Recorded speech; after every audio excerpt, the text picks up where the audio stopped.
وبارك على نبينا محمد وعلى آله وصحبه أجمعين. أما بعد، قال المصنف رحمه الله تعالى في كتابه رياض الصالحين في باب فضل الذكر، في باب الذكر عند الصباح والمساء.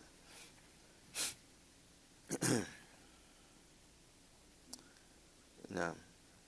عن عبد الله بن خبيب بالضم الخاء المعجمة قال لي رسول الله صلى الله عليه وسلم: اقرأ قل هو الله أحد والمعوذتين حين تمسي وحين تصبح 3 مرات تكفيك من كل شيء. Abdullah ibn Khubayb, may Allah be pleased with him, narrated that the Prophet sallallahu alaihi wasallam said to me, recite Surah Al-Ikhlas and the Mu'awwadhatayn. What's the Mu'awwadhatayn? Right, exactly. Qul a'udhu bi rabbil falaq, qul a'udhu bi rabbin nas. 3 times at dusk and dawn. It will suffice you in all respects. So this hadith is recorded in Abu Dawood and Ahmad in his Musnad, in his Sahih, inshallah ta'ala, where the Prophet sallallahu alaihi wasallam mentioned to the companion, Iqra. So the first thing is he's saying to read these things. That shows what? It's an imperative verb. It's showing at least the what? Importance of the matter. The importance of reciting this. So when he said, recite Surah Al-Ikhlas and the Mu'awwadhatayn 3 times. So how is this done? Recite Surah Al-Ikhlas, then Qul a'udhu bi rabbil falaq, then Qul a'udhu bi rabbin nas, then recite it again. Surah Al-Ikhlas, Surah Al-Falaq, and Surah Al-Nas, then recite it again. Surah Al-Ikhlas, Surah Al-Falaq, and Surah Al-Nas. He said it will suffice you in all respects. And then he said also, Hina tumsi wa hina tusbih. So at the night time and in the morning time. That's why scholars mention that you recite it after Salat Ish. You can recite it after Salat Al-Fajr and after Salat Al-Isha. Right? After Salat Al-Fajr and after Salat Al-Isha. So it will suffice you in all respects, meaning that it will suffice you. The Prophet ﷺ, when he says here, min kulli shay, we leave it mutlaq. We leave it mutlaq. We leave it general, min kulli shay, because particularly when you recite the quls, is to protect you from what?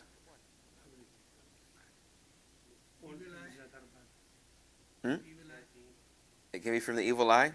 What else? Hasad. Min sharri hasidin idha hasad. So remember, when we're reciting this qul, it's ordering us to say these things, because say qul a'udhu. A'udhu means what? What does a'udhu mean? To seek refuge. You're seeking refuge in who? Rabbil falaq, Rabbin nas, Malikin nas. You're seeking refuge in Allah from those things that could be harmful to you. And even in Surah An-Nas, you're seeking refuge, Rabbin nas, Malikin nas, and min sharri al-waswasil khannas, from the evil whispers that affect the mankind. Alladhi yuwaswisu. Wait, where? Fi sudur. Sudur in that, sadr. So you're seeking refuge from the Satan that can affect the human beings any type of way. Because when you say the whispers of Shaitan to the human being, that human being can affect you in any type of way. They can speak, they can lie about you in your absence. They can speak badly to you. They can speak in a belligerent fashion. They could, backbite you, say something that's true about you to someone else, but they know you wouldn't like it, or it's known that you wouldn't like it. All of this can be from the waswas of Shaitan affecting the human being to do an action of disobedience. And Allah protects you from that. And that's what's so beautiful about Al-Hafiz, that Allah preserves us, that Allah protects us from harmful things that can be harmful to our, initially, or most importantly, harmful to our iman. Harmful to our iman. So when you're seeking refuge in Allah subhanahu wa ta'ala from these things, it is important to know, as the Prophet said, min kulli shay, it suffices him from everything. So from everything that can be harmful to you. If you suffice you, it will suffice from everything that can be harmful to you. And it could be even more than that, because the Prophet said, from everything. So the ayah is قل أعوذ برب الفلق is suitable because قل أعوذ برب الفلق من شر ما خلق كل شيء. No, no. So when we're talking about this, the Prophet ﷺ is saying that it's from all respects, and that should be enough for the Muslim when the Prophet ﷺ is saying from everything, that the individual recites it, because what's important for us to know, as we don't know, and I'm going to say it like this for us to really understand, you don't know what evil awaits you.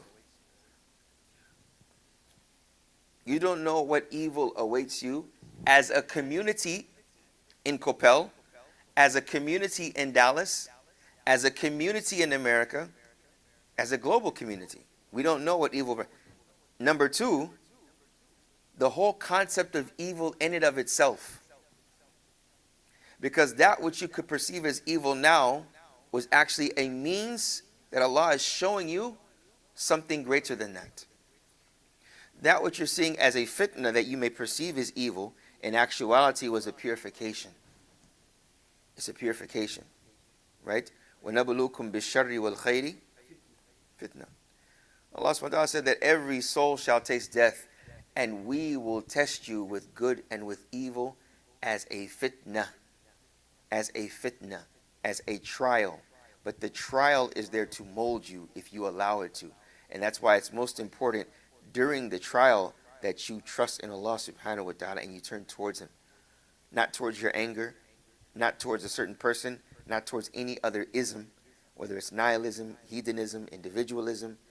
We turn towards Allah subhanahu wa ta'ala. We trust in Him. We trust in His names and attributes. And that is what will get you through the quote-unquote fitna that we see is going on around the world on the news and other than that. So reciting these, inshallah ta'ala, before we go to sleep, you recite these, قُلْ هُوَ اللَّهُ أَحَدٌ قُلْ أَعُوذُ بِرَبِّ الْفَلَقِ قُلْ أَعُوذُ بِرَبِّ النَّاسِ 3 times. And there's also another sunnah that is you do after this. Who knows? As soon as you recite these 3, what did the Prophet ﷺ used to do? It's hadith on Aisha. Yes. Huh? You guys, let's start Surah Baqarah. But after this, there's a hadith of Aisha, the Prophet ﷺ. He would recite, and then he would do nafath, which is a small amount of saliva in his hands like that. He was, then he would rub his whole body. And this is where some scholars use this as a proof in regards to ruqya. How?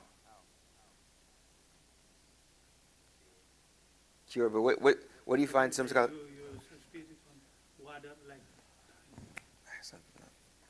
So you'll find some, they'll say, okay, take this oil and rub it over yourself. If it's like, what is it, nazar? Or they call it nazar? Nazar.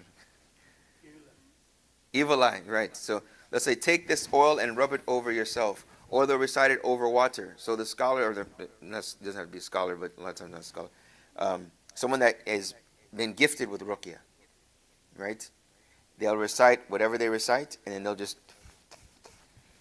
now this water is, inshallah, that'll. Is it okay to do that? No. You'll find some scholars it's okay to do that. Even some of the salaf. Someone else. Can I do it for someone else? Yeah. Is it okay? It's better to do for yourself. Because the hadith in Aisha radiallahu anha, that's exactly what the Prophet ﷺ, he put his hands in himself. Right? So it's better to do for yourself. When the Prophet ﷺ, he mentioned the ones that enter Jannah بغير حساب ولا عذاب لا يكتوون ولا يسترقون وعلى ربهم يتوكلون. He said the ones that believe in Allah subhanahu wa ta'ala, the ones that enter Jannah, from the 70,000 that enter Jannah with no account, they enter straight way, no detour, right? He said they're the ones that do not seek ruqya. That's another level, but that doesn't necessitate the impermissibility of seeking ruqya, because there's other athar and hadith that validate that, inshallah. So it's no. So the Prophet ﷺ used to give ruqya as well. So it's allowed to do so, but the best situation is to do it for yourself, inshallah ta'ala. That's what nafith is. It's blowing and spitting. So it's a small amount of saliva. So it's not breathe in, and no, it's just yeah, small amount. Yeah. Yeah. Any other questions? Like for people who cannot, for instance, cannot read ruqya for themselves, they can ask somebody. Yes. Okay. Yes. Yes, they can, and it's it's preferable to. That's what Yeah. the Prophet used to do. You can ask somebody. I've been asked numerous times if there's someone that does ruqya, and wallahi, it's just. I remember when I was studying with my Sheikh fiqh, Hanbali fiqh, there was a young man used to come, mashallah, young. He was 18, and he came to me one day and he told me, the Sheikh said something about you. But come to find out that this was a well-known Raqi in Medina. He was 18, but very, mashallah, energetic. And he was telling me that the Sheikh told him, he said, look, if you want to do this ruqya, know that you have to make a choice. إِمَّا تَطْلُبُ الْعِلْمِ إِمَّا تَرْقُ النَّاسِ. He said, if you want to seek the knowledge, this ruqya, you will not have time to do it. Because once you enter this door of doing ruqya, you're going to get requests all over the place, and it's going to be a war against the shayateen. I don't know if any of you have ever seen someone that's possessed. It's something totally different. It's you say subhanallah. They call this. They don't call this. Don't have these movies. The Exorcist, for a reason. Yeah, it's real. You'll find there's difference of opinion amongst scholars. Some will say that there's no, like Shaykh Yusuf Qadar rahimahullah ta'ala didn't believe that takes place. You call it mas, that shaitan yamussuhum, that they'll be possessed by the jinn. Right. But I've seen it myself where someone starts to recite the Quran, the person's fine, but when they start to recite, the young petite woman will start to scream like a gorilla. So scream like an animal. Literally. And then they'll say, stop. They'll do different things. Stop. You'll not. Then they'll say, you're not going to get me out. I'm not leaving this person. I'm not leaving this person. And the person will keep reciting. And then the person, La ilaha illallah, La ilaha illallah. We're not afraid of you, La ilaha illallah. So it's real.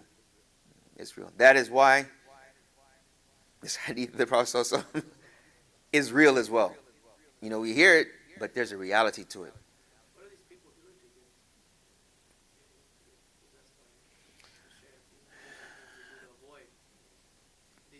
From them is not making the adhkar, not staying in a state of purity, because the jinn, especially the jinn, they love impurities. That's why we say, "A'udhu bika min al-khubuthi."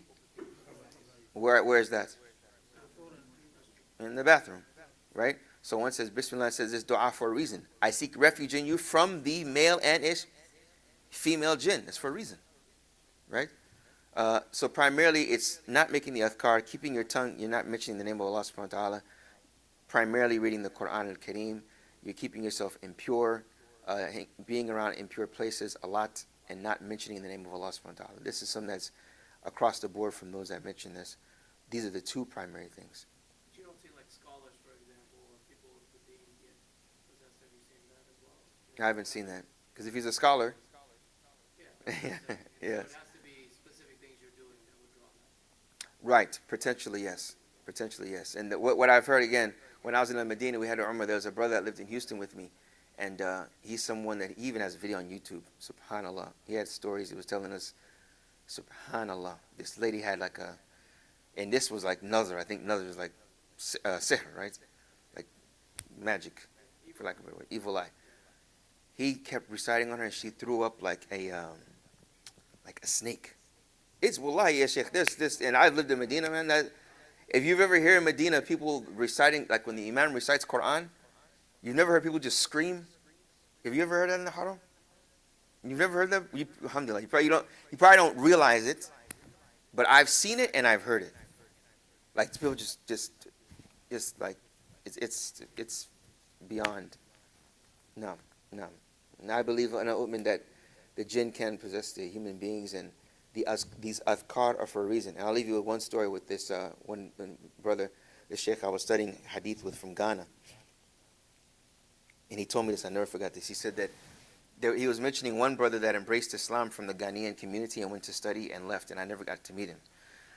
So he was saying that this brother that embraced Islam, his uncle was a well-known, I don't know how you translate it in English. They would go to him to cast spells on people. I don't know the appropriate English in this jargon, but to cast spells on people. So if someone says, wife says, my husband cheated on me, I want you to put something on him, right? He was known for this. So his uncle called him in the room one day, and this is when he graduated from Medina, as a student of knowledge. He was going and teaching the people. He told him to look on the corner, like the corner where the ceiling meets the wall, and there's some kind of lizard over there. I know there's some kind of lizard that only runs around the corners of the walls. I don't know. He said it's some kind of big lizard. He said, look at that lizard. So his uncle had like a knot, and he started to recite. He said he couldn't understand what he was reciting. The more he would recite and tie the knot, blood was coming out of the lizard until it fell and died. His uncle told him, he said, people come to me and pay me to do this. And there have been people that have come to me for you guys, meaning the students of knowledge. He said, I don't know what it is with you guys. Whatever you have, don't play around with it. He said, whatever you have, do not play around with it.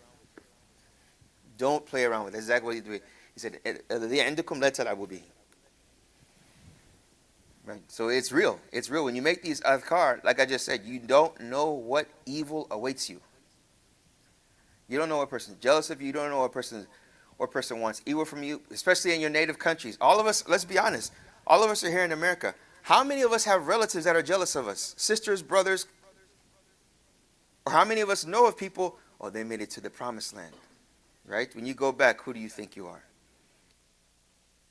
This happens. And from that, there's someone in the village that they know they can go to if there's a problem and they want to do some evil. Right? الله يقول في كتابه الذين يأكلون الربا لا يقومون إلا كما يقوم الذي يتخبطه الشيطان من المس. Now he's speaking about, well, I don't know if يأكل الربا يكون ممسوس بالفرد يعني. فهمت علي? He's mentioning the verse where the Prophet said, الذين يأكلون الربا لا يقومون إلا كما يقوم الذي يتخبطه الشيطان من المس. Basically, Allah subhanahu wa ta'ala is talking about the one that consumes riba is not, والله لا أعرف كيف أترجم هذا جيدا. I don't want to mistranslate this, but it's as the person that receives riba. I'm not going to translate it, but it's just showing the evil of riba and how there's a comparison with them from the one that shaitan has affected. And the mas means to touch. That shaitan has affected them. How has affected them? Allahu Alam. Whether it's them being possessed or whether it's them being influenced to do actions of evil such as riba. Allah knows best. Any questions? No questions? Inshallah ta'ala.